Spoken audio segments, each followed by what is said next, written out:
Mismong si Pangulong Rodrigo Duterte na ang nag-utos ng pag-aangkat ng bigas sa ibang bansa. Ito'y sa harap ng pagbaba ng buffer stock ng NFA rice.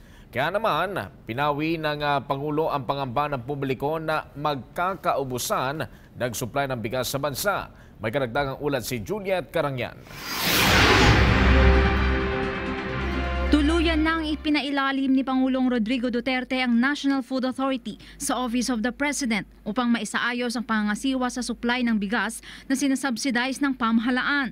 Iniutos ito ni Pangulong Duterte matapos makipag-usap sa mga rice traders. Ayon kay Presidential Spokesperson Harry Roque, ang direktiba ni Pangulong Duterte ay bunsod ng umano'y pagbaba ng buffer stock ng NFA rice sa bansa at ang unti-unting pagkawala nito sa merkado. Nangako naman sa Pangulo ang mga negosyante ng bigas na maglalaan ng 700,000 na sako ng kanilang ani upang mapunuan ang stocks ng NFA at ibenta ito sa 39 pesos kada kilo. Ipinahintulot din ni Pangulong Duterte ang pag-angkat ng bigas sa ilalim ng tanggapan ni Agriculture Undersecretary Bernadette Romulo Puyat na subject sa review ng Office of the Executive Secretary. Samantala, kaugnay pa rin ng issue sa bigas, inatasan ni Pangulong Duterte si Transportation Secretary Arthur Tugade na tanggalin ang lahat ng tauhan ng LTO na naka-assign sa truck weighing station sa Aritao, Nueva Vizcaya na isa sa mga probinsyang pangunahing pinagkukunan ng bigas sa bansa.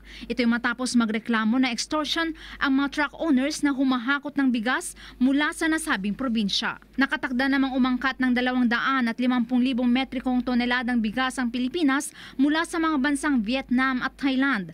Ayon kay NFA Administrator Jason Aquino, isasagawa ang importasyon ng bigas sa ilalim ng government-to-government scheme kung saan mas mabilis ang proseso ng procurement ng bigas. Sinabi ni Aquino na inaasahan sa katapusan ng Mayo darating ang paunang shipment ng mga bigas sa mga pantalan ng Cebu, Davao at Manila. Matatandaang mayroong umiiral na Memorandum of Understanding ang Pilipinas sa Vietnam at Thailand hinggil sa pag-aangkat ng bigas. Juliet Carangyan para sa Bayan.